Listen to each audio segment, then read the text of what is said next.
कार्तिक मास की कथा, मां लक्ष्मी की दिव्य कथा, भाग 1। धार्मिक आस्था, भक्ति और सनातन परंपरा से प्रेरित। भूमिका, कार्तिक मास का महत्व। सनातन धर्म में वर्ष के 12 महीनों में कार्तिक मास को सर्वश्रेष्ठ माना गया है।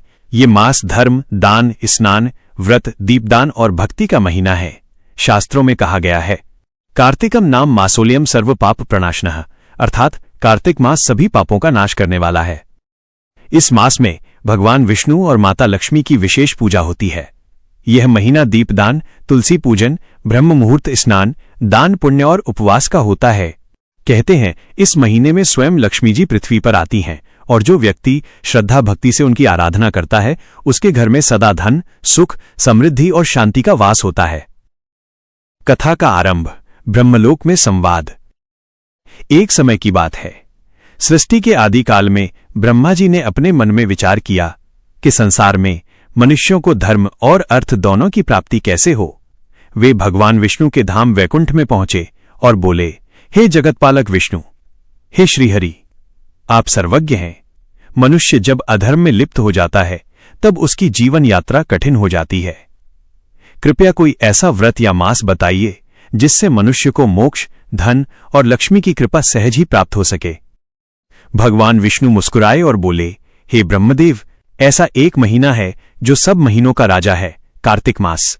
इस महीने में जो व्यक्ति स्नान, दीपदान, व्रत और लक्ष्मी पूजन करता है उसे मैं स्वयं वरदान देता हूं कि उसके घर से दरिद्रता, कलह और दुख सदा के लिए दूर हो जाएंगे।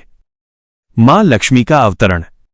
भगवान विष्णु ने आगे कहा, एक समय देवता और असुर दोनों समुद्र मंथन कर रहे थे।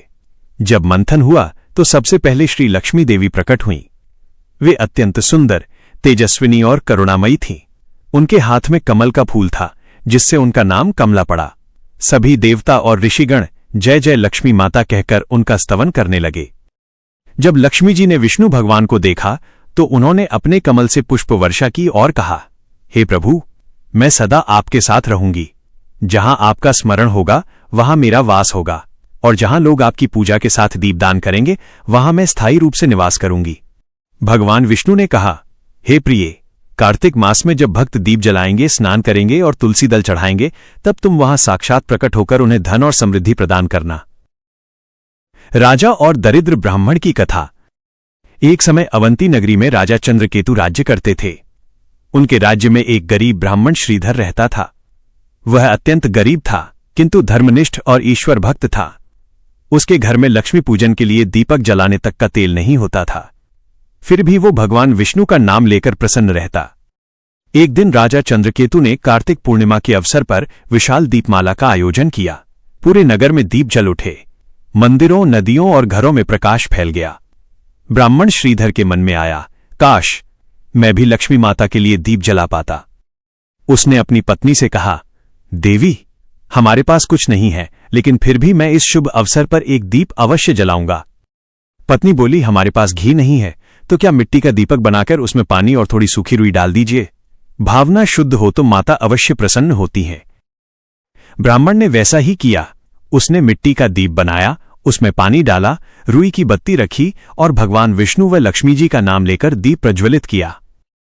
उसकी भक्ति देखकर लक्ष्मी जी अत्यंत प्रसन्न हुई। वे प्रकट होकर बोली, वत्स, तुमने मुझ पर श्रद्धा रखी। ये दीप मेरे लिए अमूल्य है। आज से तुम्हारे घर में कभी दरिद्रता नहीं आएगी। और अगले ही दिन राजा के खजाने से एक रत्न जटित पिटारी उड़कर श्रीधर के घर आ गई।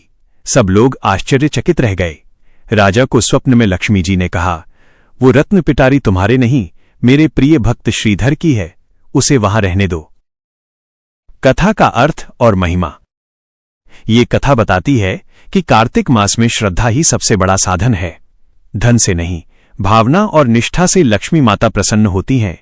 इसलिए इस मास में व्यक्ति को अहंकार त्याग कर भक्ति और दीपदान में लीन रहना चाहिए।